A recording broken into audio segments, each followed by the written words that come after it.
Everybody, this is Dr. Susanna Harris. She earned her PhD in microbiology from the University of North Carolina at Chapel Hill last year. And she currently works as the manager of engagement and communications for the company. How do you pronounce that? I always wonder if people are going to try it. It's Xontogeny, so it's like ontogeny with a Z sound in front of it. Okay. It's a disaster, but Xontogeny. It looks cool. It does look cool. And so she's going to tell us a little more about her role with that. Something that I thought was really interesting from your website, Susanna, is that it's very clear that you are an advocate for scientific communication and helping people understand how to be clear and engaging while communicating what we do. I think you are in a really unique role in that you are a scientist by your background, but now you also get to be on the other side of it. You're not just the person telling people how we do science, but also the person receiving that information. And then if we have time, I also really love that you advocate for your for mental health, especially in grad school. So really and truly, you do a lot of fantastic things that are very topical right now. So with that, I'll let you take over. Awesome. Well, hello to everyone. It's really cool to see all the little people down in the bottom of participants. Obviously, this is a webinar, and Sarah and Lautaro, thank you so much for organizing and for hosting and for that lovely introduction. Really would love to have this be interactive, or as interactive as possible. So do go ahead and ask those questions. If you do the Q&A, it's a little bit easier to filter through and make sure that we don't miss any. Or if you're feeling like you want to ask a question, you want me to answer a question, but you're not really feeling like you want to share that question with everybody, if you send me a direct DM, I can go ahead and respond that. I think that should work out. If you send me a DM, I can just respond to that and not say who is asking it, and rather just kind of answer, because I know that can be fairly intimidating. So I'm going to really quickly, I have two options here. I have some slides. I have some short slides, and I will use them to do kind of an intro. And then we're just going to take a look at how many questions are coming in, if there is an active conversation, and decide. I can also go through an exercise that I often do with the companies I work with. Or if there's a lot of questions and people are really engaged, then I would love to have this be more of I answer what you're interested in, because we're here for an hour, and I really deeply appreciate all of the time that you all will take in. So let's see here. Okay, so hi, I am Susanna. This is the profile picture that is on like every single avatar. I'm going to have to update it soon, but if you see a green background with somebody who looks like this, that's likely me or someone pretending to be me. So first of all, I help scientists communicate their big ideas. That's sort of where I'm coming from, of what it means to have my job and be doing all the different activities that I do. Oh, cool. That means that I am communicating these big ideas. It can be the science, it can be the company, we'll get into it, to the public. So this is generally what people think of as science communication. And if you look it up, science communication is typically defined as scientists or experts communicating some sort of very technical conversation, idea, challenge to the public or to people who might be non-experts in that field, right? So you can be a scientist in physics and know nothing about the science of art restoration. Oh, and it looks like, let me know if other people can't hear the audio. Okay, I also communicate big ideas to investors. So part of my work is working to help scientists with whatever they are doing, communicate their ideas and their science to people who want to build a company. That's biotech VC. And finally, to other scientists. Oftentimes, this takes the shape of working together to use social media to help them connect with their larger community, and to help them get involved with collaborative processes, to work with them on presenting at conferences, all of these different pieces. And I just wanted to highlight this as the focus is on communication, not necessarily the exact title and the exact actions that's taking place. As mentioned, I started this group called PhD Balance to promote graduate student mental health. PhD Balance was originally started as a group called PH Depression, and it was just an Instagram page with photos of people who were willing to share their stories as caption at the bottom.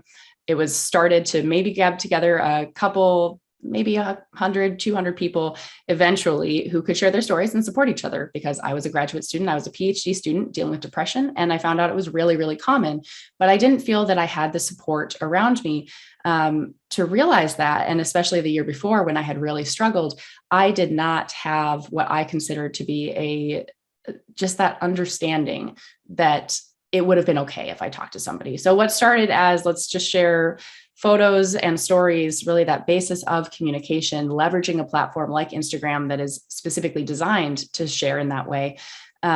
It turned into something so much bigger. It is now an organization that is global. We've had stories come in from all over the world. We very quickly shifted to talking about other struggles in graduate school. Probably the third person who wrote in a story, they said, "Can I talk about anxiety? I don't have depression." And I said, "Of course." And making sure that people had more and more space to talk about whatever struggles they were dealing with as graduate students, as incoming grad students, as postdocs, as even faculty have shared their stories about dealing with struggles that they have faced in academia and didn't feel comfortable sharing with others, or they felt like they had to be hiding to be competitive or to appear as a good, strong academic or researcher. So that's now an international community. I am now the chairperson, actually, of PhD Balance. And I oversee a group of about 30 volunteers working at any given time. Finally, I have 2 dogs and 1 microbiology PhD. Like was said, finished up my PhD back in March of 2020. And I immediately moved on to a totally kind of unexpected career path. Okay, so speaking of 2 dogs and a PhD, I just want to give you a glimpse of what my career path sort of looks like, given all of that basic background of, okay, I help scientists communicate with a bunch of different people. I started this group called PhD Balance to support graduate student mental health, and I have a PhD and 2 dogs. I always take an opportunity to show off my 2 dogs. This one is Hermes. This one is Athena. There's a whole story behind them, but basically they are the best terrible decision I've ever made in my life. I was entering my 4th year of grad school, and somebody put these 2, they were puppies at the time, 2 puppies up on Facebook free and for sale, saying that they wanted them to go to a good home. And so I adopted these dogs and just figured it out. I bring them up also to highlight that that was something where there was kind of this happenstance, and this is so much true of your entire careers, is that there will be happenstance that comes along, and you will have constant opportunities to say, am I ready for this? Do I want this? Can I do this? So for instance, I definitely had times in grad school where I saw other dogs on the free and for sale pages, that I had friends online or through other kind of avenues who had a puppy or 2 to give away, that somebody had a dog they couldn't take care of. There were a lot of other times where I could have adopted a dog. This was one of the first times that I saw the dogs and I was like, I think I can do this. It's something I really want to do. I'm at a place where I am stable enough financially and physically in terms of the space I have. This is something that I'm ready for. And I made a decision that a lot of other people would have disagreed with. And now in hindsight, it's really easy for people to say, wow, what a great decision. You totally knew what you were doing to get dogs and have all this support. And by the way, in the pandemic, I had dogs, which really, really helped a lot of my mental health. So much of our decision-making in retrospect makes sense, is really clear, is easy to describe, but is also just based on these happenstance situations that we take advantage of.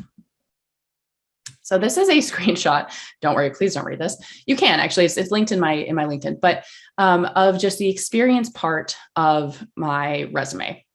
And this links to pretty much my most important experience in the last 5 years or so. I guess this is 7 years now, yikes, where I started my graduate work at UNC Chapel Hill, all the way to now where I'm, again, the manager of engagement and communications at Xontogeny. And what I would like to do is kind of walk through, though, obviously, there's great descriptions. I've put a ton of time into this resume to explain every single piece and make sure that it was purposefully tailored for the specific thing I was applying for. But there's a lot of stuff here, and there's also a lot of stuff that's missing. So just kind of strip out all of that description and to walk you up through this pathway. So down here in the Moorhead Planetarium and Science Center, as you can see, I think it's important to see that oftentimes in our resumes and in how we present ourselves, we talk a lot about the chronological series of events as it happened per the ending. So as you can tell, all of this is based on when the position ended or when I was done working in these situations. And so if I go from bottom to top, it tells a certain story. But if I go by the starting of these jobs, it tells a slightly different story. Not too different, but starting instead of going from bottom to top which actually maybe makes more sense if I tell you from bottom to top here, it's that I got into science communication. I became a science ambassador for this program called Impacts. It was specifically focused on helping scientists communicate their science. I was a scientist and I wanted to learn how to communicate my science. And in this program, I learned how to communicate my science. And then the next year I became a trainer for the same program.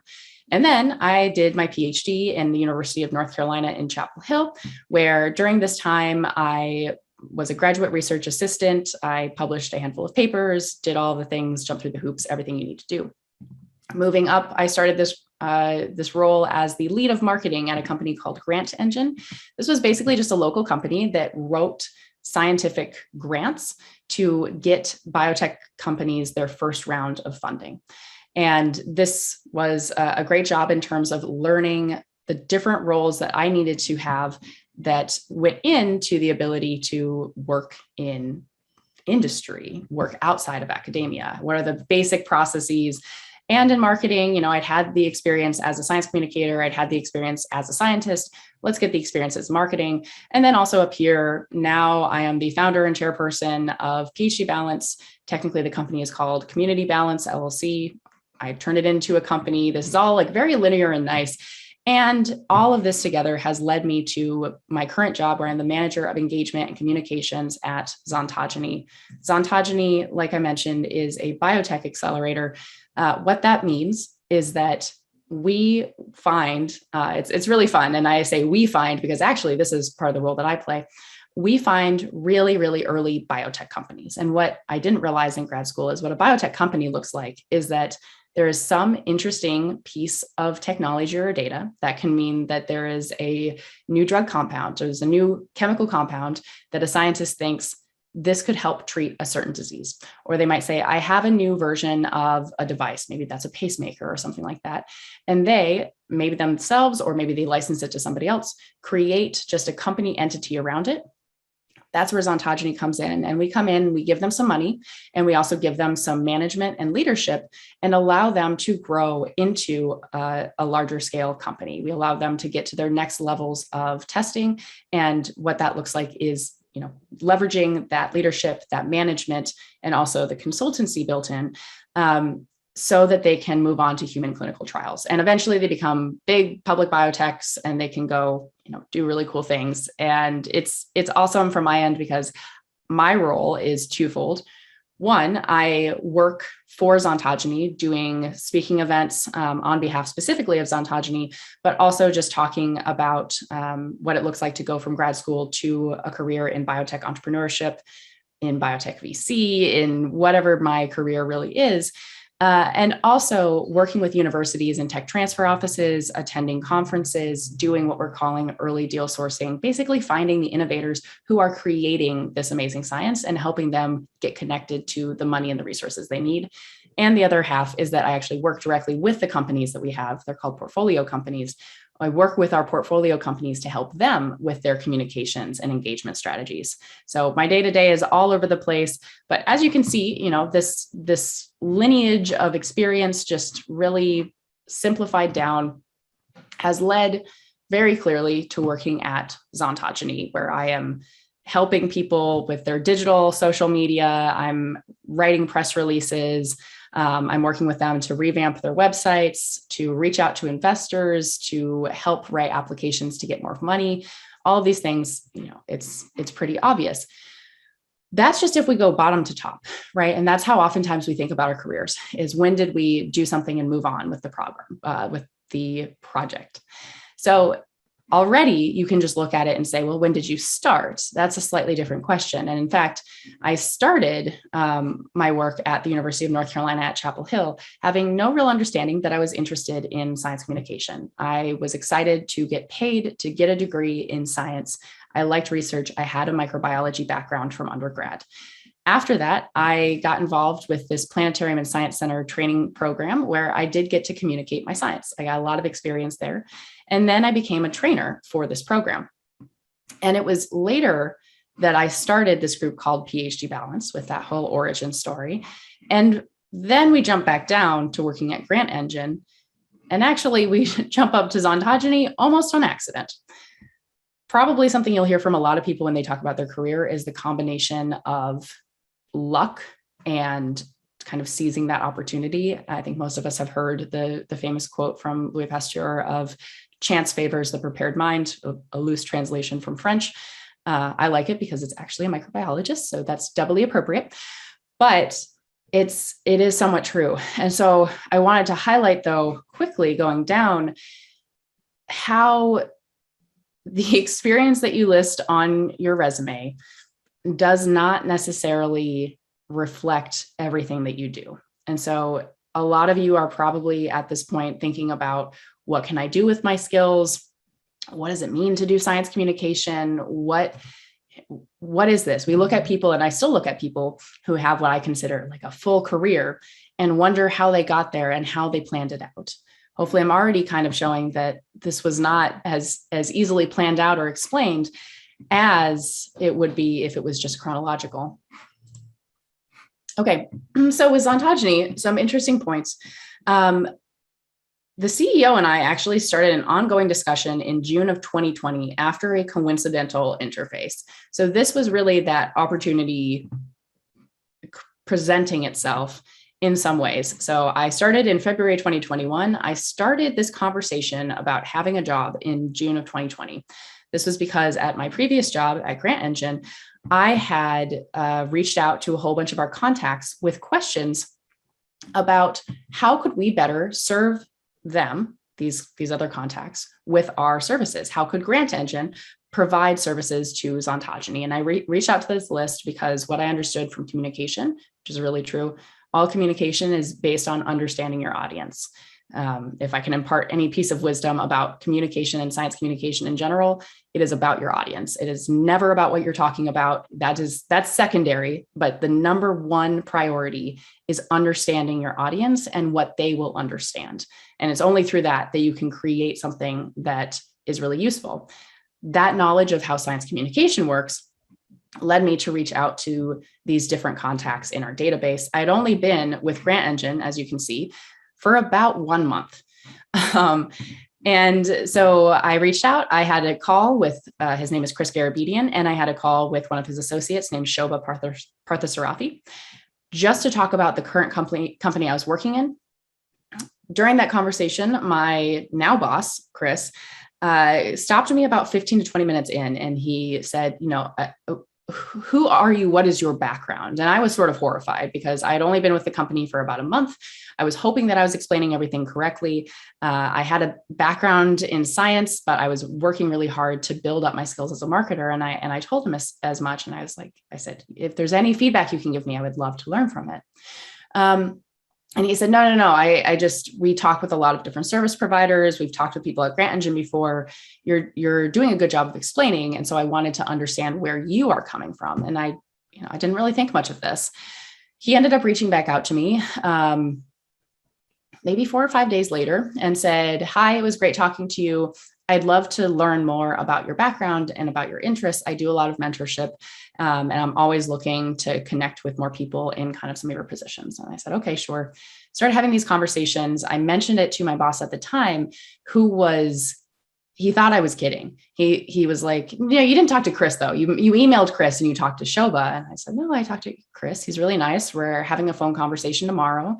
And he said, well, Chris is a really big deal. I don't really understand why he would be reaching out to you. Turned out, and had this conversation with Chris, that he had after I had made that contact, after we had that conversation, he took it upon himself to Google me. And if you Google me, if you Google my name, and even then at the time, you find a lot of resources. I had built up a huge portfolio just because I was entertained with it, of social media pages. I was on pretty much every social media at the time, had made videos, had done consulting work. I had kept everything up to date. I was really excited about keeping my LinkedIn up to date and working on my resume. So because I had taken that small initiative to reach out, it was suddenly paying back in a way that I never could have imagined, nor would I have necessarily wanted to. If there was any reason to think that I had reached out to somebody with the intention of having a conversation about a future job, that would probably be very questionable. So anyway, this was June of 2020, started this conversation. And then all the way down in it was the end of December that we started defining what my job would look like. And it was early January when I was offered the position. So 6 months later, I was offered the role that I have now as manager of engagement communications. I was actually able to choose this term, and I was able to build my own job description per career interests. I was very excited, and I still am very excited about this job because it's not something that is listed in places. And in fact, if you look for a job in science communication, which is what I was doing when I was finishing up grad school, you don't find a lot of these opportunities that exist. So that's another big takeaway, is that preparing yourself for the opportunities that you want will allow you to take opportunities that don't exist, or that only exist for the most fleeting moment. Like I mentioned with PhD Balance, this was founded as a solo, simple activity back in 2018.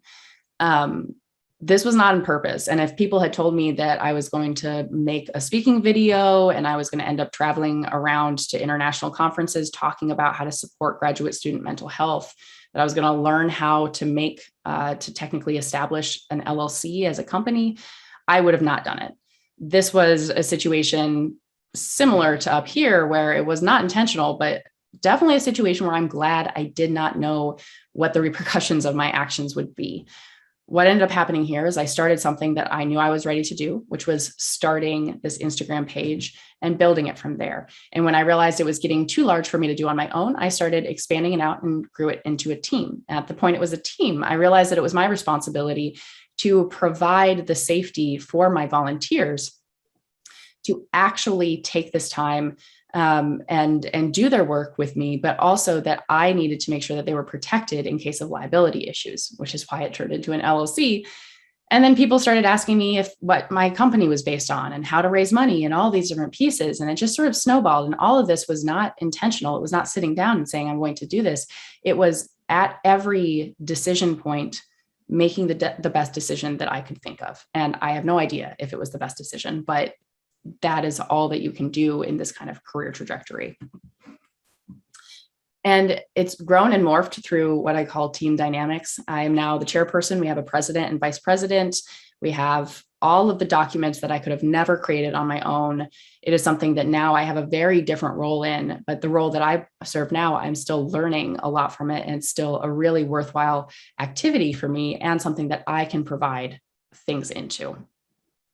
And truthfully, while I started this as an Instagram page just to share stories, people definitely said, similar to with the dogs, they're like, do you know what you're doing? Do you know the liability that you're taking on here?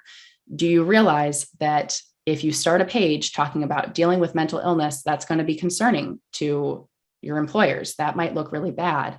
And it definitely does to some people. But at the same time, this has been something that has opened so many doors for me. It's something that I've learned so much through.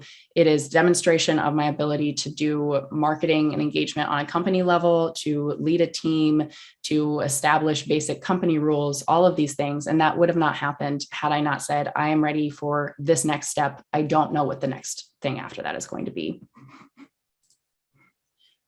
That career or that job with Grant Engine, this was because I had a microbiology background. So this was May of 2020 through January of 2021. This is right after I defended.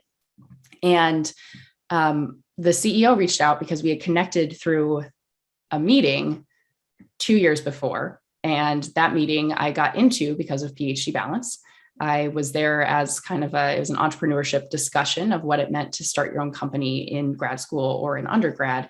And we happened to sit at the same table. And because of the pandemic, he was in need of people to work at Grant Engine as grant writers and reviewers with a microbiology background. He reached out to me and asked if I was interested in a consulting job with him doing that. And I said, no, actually, but I am interested if you have any opportunities to do some marketing work. And he said, well, we've thought about it, but we haven't listed anybody. Let's bring you on for a few hours a week and see how that goes. And eventually over time, I was able to grow that to the point where I was working 30 hours a week for him, and I was making twice as much money as I was in grad school, just working 30 hours a week. And I was able to do a lot of other consulting work and acting as a paid speaker at that time. Again, building that portfolio. But something that I'm trying to highlight with this is that I didn't know what was happening at every single step. It was just focused on how do I take the next opportunity. I mean, grad school took me about 5.5 years, which is average for my program. And I think not super surprising, but I think oftentimes we see this listed down here as here's a little paragraph. I think I had 3 bullets for this normally. And this is going to somehow sum up a huge part of my life and truly like an era in my life.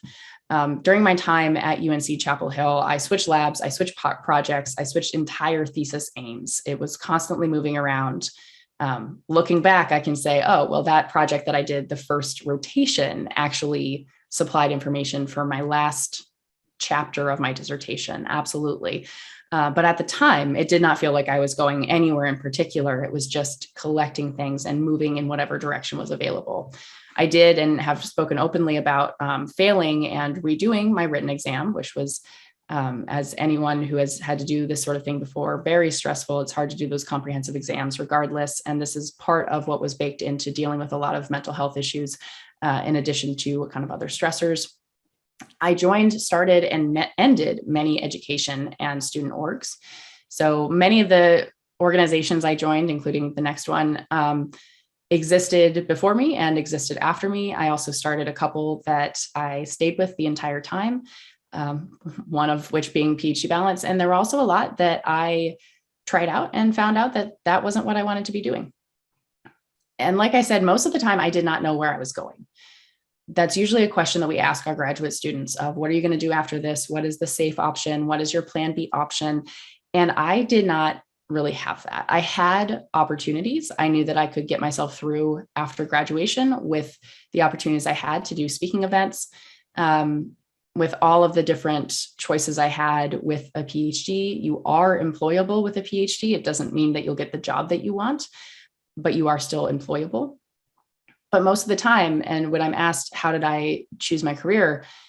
It's just in little tiny pieces and little directions. And finally, this last little piece I am actually sometimes asked why I keep it on my experience list. And I can argue that it's because I was a trainer. This is only the top most important engagement that I feel is in my extended CV, but this is just part of my resume. I found this program through some random emailing list. I usually deleted those things, and I happened to see this, and it said, we're looking for people interested in explaining their thesis work to, it was like middle school students at the time, and training through a planetarium and science center. And it's turned out to be a huge turning point in my career. If I can point back to one engagement or activity, and even one person, the person who led this, who has reshaped who I am and where I'm going, I would absolutely point back to impacts. I bring all of this up because while I was looking at what it means to have a career in science communication, what it means I was asked for this meeting to kind of talk about my career path, what it means to be a science communicator, what those jobs can look like, how to define that, how I've worked in graduate student mental health, is that when we look at our resumes and when we look at what we have done, it's easy to say everything makes sense. It's easy to look, and it's only easy to look at because that's part of communication. My role in my resume is to say, look at how perfectly all of these things fit together, right? Look at how all of the different activities that I have done have led up to where I am today. this is how we do communication effectively, is to create a clear story. But the reality is it's really easy to create the clear story afterwards. It's really easy to say, look at how many choices I made that have brought me to this place. That is not usually what happens. And hopefully more and more people that you talk to will be telling you a lot of those things, is that it's based on small decisions that you make occasionally, sometimes knowing that they're really big, important decisions of, should I take this job? Should I change my lab? Should I start this organization? Should I quit this organization? Others are very simple. Should I reach out to this person? Do I want to go to this additional event? Do I want to open this email? All of these are decisions. And I'm going to stop sharing here in a second and just sort of explain the ways that I have made these decisions and the way that I've really decided to continue making these choices that have brought me here. But lastly, and this is just a screenshot, so it's all blurry, but if you look at my email signature, it is just this. All of that I just showed you, that I just walked you through, has been condensed down even further to, here's my name, here's that PhD. This carries a lot of work with it. My title, where I work, what I've done here, and how to find more information. And so I bring this up that before I hop over and kind of explain a little bit more of how I currently make decisions, I want to bring it up that these are often contrived. If you feel at any point that you are looking for your career, you're looking for your opportunities, and it's not clear how you get there, and it's not synthesized, and you're going to have to really weave things together, that's exactly what it is. So I've given you a little snapshot into the background of that pathway and shown you how far down I have to condense it whenever I'm speaking. Just goes to show that all of the different efforts you're doing can connect together, but it's your responsibility to think about how they will. And it's your responsibility to think about at every single step, can I do this and do I want to? So I'm going to switch over to here. Again, please feel free to drop questions via DM. I have one of those and I will definitely get to that. But also you can drop questions in the Q&A so that I don't accidentally miss anything in the chat. I'm very glad to see that the audio stuff is working fairly well, at least for most people. So one major piece of advice that I have for people about how to do those two things that I said, of deciding, am I ready for something? And do I want to do it? Using my dogs as an example, I knew I wanted to do it and I was super passionate about it. And there are other logical reasons, I could make up reasons, but I knew I wanted to do it. That wasn't a decision. But the question was, am I ready to? And that was sitting down and being really logical about my resources. But first, the question of, do I want to do something? A lot of people will ask me, should I take on this opportunity? Should I publish a paper, or should I focus on my communications efforts? If I do communication, should I be writing, or should I be doing digital like videos? Should I be communicating professionally, or should I be communicating on my own platforms? I am a big fan of that. There's not really a should, but I do have some pretty clear guidelines that have helped me and have helped a lot of other people on my team. So there's the 3 Ps rule. So there's 3 different Ps, and this is to try to help you figure out what professional-ish activities you should be doing. And it'll make sense in a second. So the 3 Ps, first is passion. Second is pay. And third is prestige. So whenever I'm evaluating something, I have to ask myself, does engaging in this opportunity fulfill at least 2 of these 3 Ps? Again, so we've got passion. Am I excited about it? That's it. That's probably the easiest one to explain. Am I excited about it? Am I excited about the work itself? Or am I excited about the outcome? So I might say, ooh, I don't actually want to do this activity. It's just monitoring spreadsheets. I have to filter through all this information. I'm not super excited, but the outcome I'm really excited for. I'm really excited to get to share this information, whatever sort of chance it is that this is going to be fun for me. Or it's the flip side where I'm like, I'm not super invested in the final project. One example of caring about the activity more than the project itself was when I was hired to do some science lab safety communication videos. And I mean, I was safe in lab. It's fine, but it wasn't a huge passion of mine. But I was really excited to get an opportunity to work on my video production skills and have kind of set aside time that I was going to learn how to use YouTube and Premiere Pro and all these other fun tools that I hadn't had a chance to learn. So there's that. The first P is passion. The second P is pay. This is any type of compensation. So of course you could get paid by the hour, you could get paid by the project. This can be financial compensation. It can also be in terms of kind of stand-ins for financial compensation. So what that looks like is that financial compensation, of course, but non-financial compensation is I want to attend this conference, and if I'm a speaker at it, I can attend. They give me free registration. So my compensation for being a speaker is that I am given free registration. I'm not getting paid, but I can attend it. Or you might find that compensation could even be an introduction to somebody. So you might say, someone might say, hey, I need you to write up maybe an editorial on the new science coming out of the specific lab. Or I honestly, I always want to keep bringing it back to like dairy, but I don't know enough about the field that I don't want to say anything ridiculous.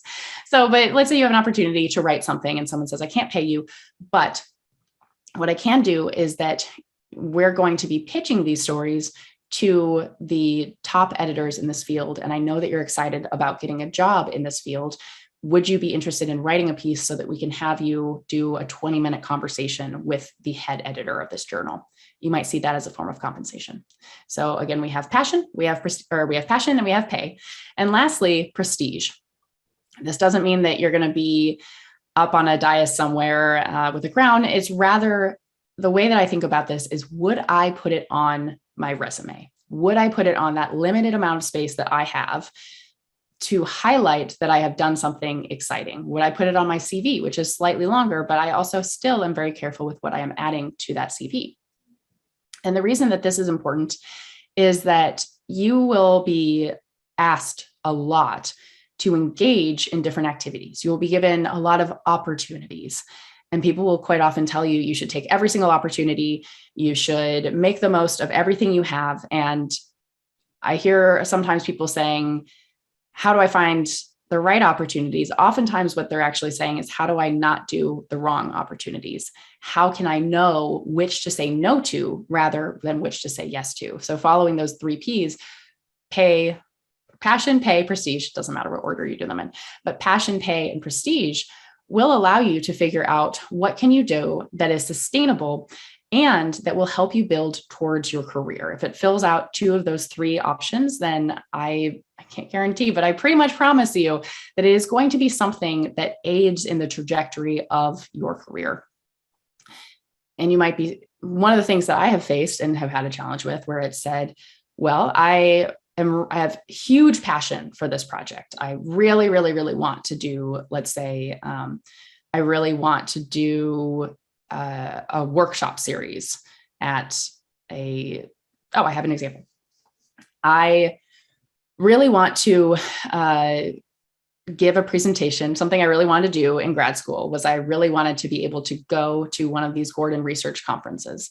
And I was really excited about it, but it just was something that never really panned out. I probably would have done it towards the end of my PhD, and a lot of other stuff happened. And so I never got to go to one of these GRCs, and the corresponding, and what I was more excited about was the GRS, the Gordon Research student portion of this. And so a friend reached out to me and she said, hey, I have a panel opportunity to talk about careers. And she reached out about a month ago, panel opportunity to talk about careers on behalf of the GRS. Are you interested? And I said, yeah, super passionate. Absolutely passionate. We've got a friend and it's something I want to do. Absolutely. What is the pay? And because it's not, a panel discussion is not something that is going to probably be added to my CV. I knew it would not hit that prestige level. And she said, unfortunately, we don't have funds to pay our panelists this year for the student part of the symposium. I said, okay. So this would, by all prospects, kind of work as an indicator that I would not be able to actually say yes to this opportunity. Instead, I was able to say, could I go to the conference? Can I go to the student aspect? I don't really want to go to the full week of research conferences. I'm not in that field anymore, but could I go to the student part? And she said, yes, absolutely. So that was a way that you can build in other aspects. And that was actually the DM question of what can you do? One of the DM questions of what can you do if it only hits one of the P's, but you really, really want to do it? Or maybe it's something that you're almost required to do of, okay, you have to write this literature review. This is part of pay. It's part of your job that is built in. Well, how do you turn that into a passion? How do you turn that in prestige? Maybe if you publish somewhere, that's going to go on your CV. Maybe that's already built in. Or maybe you're doing it internally for the purpose of helping out your lab or something, and that's providing that passion. Or you can say, I'm going to do this, and I'm also going to do some science communication about it at the same time and build in those pieces. So that's the one piece of how do I decide what to do? And the other piece is, am I ready to do this? This is really, really important and goes back to one of just a really impactful tiny lesson that someone gave to me at the end of my PhD.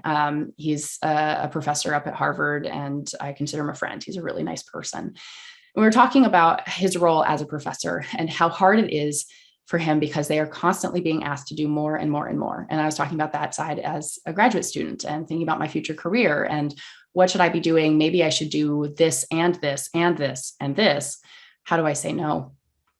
And he gave me this example of let's say you have 5 plants, and throughout the summer, each of these plants is going to require 5 liters of water. So 5 plants and 5 liters of water each, but you only have access to 20 liters of water. What are you going to do? If you give 4 liters of water to every single plant dies. This is actually a really hard thought experiment for a lot of people because it's oftentimes the knee-jerk reaction is, I'm going to keep all the plants alive. I'm going to give them all 4 liters of water, but you can't keep them alive on 4 liters. You end up with 5 dead plants. What you have to do is you have to be able to look at your resources, your limitations, and your ability to follow through with what you've agreed to and fulfill those pieces and not do more. And as you might realize, I thought I had enough time for this, but I actually don't. It's actually a hotter summer and the plants need 6 liters of water. I have to drop down to 3 plants each. That just really shaped how I thought about things and why it's so important to every single opportunity go through that list of the 3 Ps. Does it pay? Do I have passion? Is there prestige associated? And thinking of, if I add this thing, what do I need to remove? Am I at a capacity right now? And I mean, if anyone is, congratulations. If anyone's at a capacity for, I think I could take on an extra 5 to 10 hours of work a week with no problem. I have a lot of extra time. Fantastic. Otherwise, accepting the fact that you have a limited amount of resources in yourself and in the physical world to do everything that you need to do, it is okay to say no to things. So I want to go ahead and answer a couple of the questions that have popped into the chat, but again, or popped into the DMs, feel free to send other things to that, or you can go ahead and drop things in the Q&A. Okay. So one of the questions here is, it sounds like some of the stuff that you were able to work on you found it because you have been able to connect with people. You've been able to network with people. How can someone at different stages of their career start this networking process? It's a really good question. So when you are thinking about networking, it is much more important to just focus on each individual interaction. You can be really purposeful. There's a lot of great ways to do that. If you realize, hey, I really want to get into science communication on behalf of a university, do go ahead and put in effort to reach out to people in those jobs who have had those jobs, who have had similar career paths to you, and they're in those jobs. It is okay to just reach out with a semi-formal request for an informational interview where you're saying, hi, my name is Susanna Harris. I see that you are working as the editor, as one of the editors at M Systems. I'm really interested in understanding your path. Can you take some time to chat with me? That's one way that you can network, even if no matter where you are in your career and no matter what level you are at, and even if it's online. The other thing too is to rethink what it means to network. Network is building connections, it's building these stories. It's oftentimes what I would say semi-intentional, where I'm not just having conversations with everybody I run into and having a deep conversation on the history of their life and how they got to where they are, but also being open to the fact that the random person that I met while I was doing an entrepreneurship course at UNC talking about PhD balance, that person was worth chatting with and talking to and connecting to on LinkedIn and keeping up with my LinkedIn profile. He was able to reach out and know what I was interested in, knowing my situation. That was, I would say, semi-intentional. So no matter where you are in your career, start exploring what you are doing and what you might want to do, and just start asking those questions. It is very okay. And actually, it's probably preferred if you're reaching out to people before you need a job. If I have someone and I have a lot of people who reach out to me, if someone reaches out to me and says, "Dear Susanna, I am a graduate student at so-and-so place. I am interested in pursuing a career in science communication, in writing. Do you have a few minutes of your time to talk through some things or to ask some questions?" That is of maybe more interest to me than if someone says, "Hi, Susanna, I'm looking for a job. Do you have any suggestions?" I probably won't really respond to that because I only have so much time. If I start spending a lot of time on that aspect, I don't have enough water for the rest of my plants. So thinking about how can you reach out to people in a way that's going to get the best responses back to you. And at the same time, realizing that it's an opportunity for them. So at the situation back in that entrepreneurship course where I was talking to this gentleman at a table over dinner, he was probably kind of doing me a favor of being there, providing his expertise, acting as a mentor in these spaces. And then ultimately, he needed to ask me for my work. And in the future, we're likely to have a relationship because we're in the same field where we're going to be asking each other for support. So that conversation was not an ask of him. It's an opportunity for him to expand his network. Cool. We have a question. I'm going to go with Hannah, but feel free to let me know if this is wrong. From a science communicator perspective, what is some advice you have for communicating challenging or negative things people might not want to hear? For example, encouraging significant behavioral changes. Awesome question. So communicating something that people don't want to hear is always the challenge. And it's a challenge in that we as humans have only so much tolerance for challenges to what we believe and what we feel and our existence. Like if you were walking around every single day and questioning every single thing that you did, especially deep down at a moral level, you would be completely incapacitated. If you were like, should I really eat this food? Is this really healthy? I think I'm going to go back and check every single dietary explanation and rethink how I feel about what I want for lunch. Or if you were taking a Lyft and every single time thought, maybe I shouldn't use Lyft, maybe I should use Uber, maybe I should use a bus, maybe I should walk. It's too much. We have natural defenses in place to keep us from overthinking and kind of breaking down our reality because it does get threatening. So first of all, it's respecting that is a scary situation for anybody. To have your core beliefs or even tiny pieces of them chipped away threatens who you are and what you stand on. If you can understand that and respect that, that's a really good starting point. So let's say you've accepted this and you say, okay, this is going to be hard for this other person. You're coming from a place of empathy. Then it's a conversation of what do they want to hear? Not exactly like what advice do they want to hear? Be a lot more fun for me to come in here and say, if you do these 3 steps, then I promise you all get jobs in science communication if you want, but if you want to do it somewhere else, then great. And all you have to do is send me $10 because that's usually how those conversations go. I'm here saying, here's some tangible things, here's some not tangible. It's going to be frustrating, but I'm trying to help. you have to offer some of the good things. You have to offer some entertainment. You have to bring it in, hook them in with something that they identify with. And mostly you have to create a safe environment that allows them to challenge their own ideas. And that last piece of understanding them is going back to that part of understanding your audience and digging into why they find this disagreeable. A really interesting example that I've seen talked about is with climate change and the split between people who identify as Democrats and Republicans. And this was data from probably 8 or 9 years now. It was a really interesting talk where the speaker showed that, in fact, there was a huge difference of Democrats think climate change is real and Republicans think climate change is fake. And it was a science communication conference. And so it was mostly people being like, yeah, science communication, climate change is real. What are these? Like the speaker asked, like, do you think these people are unintelligent? Do you think these people are uneducated? And it was like, statistically, probably, I don't know. You'd have to be uneducated to not realize. Well, they put up some interesting data next where they had asked all the different participants questions about climate change. They asked them basic questions without having like charged language like climate change. Do you know what carbon capture is? Do you understand what a greenhouse gas is? Do you know what a carbon, what a greenhouse effect is? Do you know what the ozone is? And what they found is that there really was no difference between Democrats and Republicans of what they knew. All of these people, there was no difference between the groups in terms of what they knew. There was difference in terms of how they felt about it.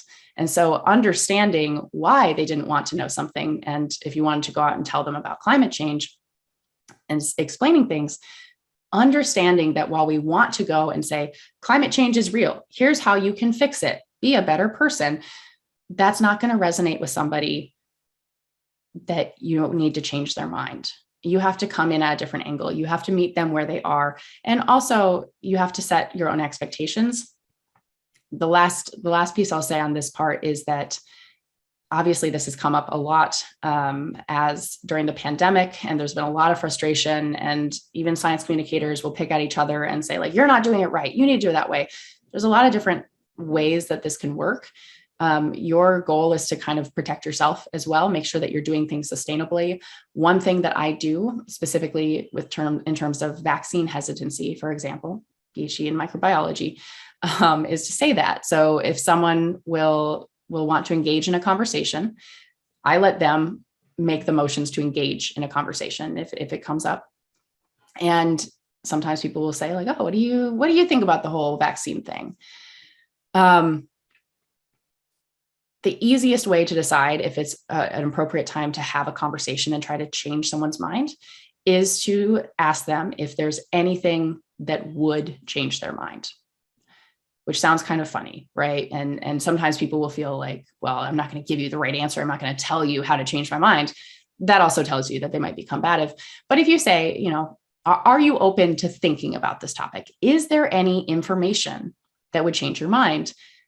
If they say no, then I move on from that conversation, because there are a lot of other people who are open to changing their mind. If they say, well, are you going to change your mind? I would say, absolutely, yes. The things that I base my decision on are the general agreement and understanding of the field of scientists. Is it published in reputable journals? Is it peer reviewed? Is there some consensus? What is coming from these different aspects? That is what I base my science on. If new papers came out and said something totally different than my understanding, and there was consensus within the field, I would change my mind.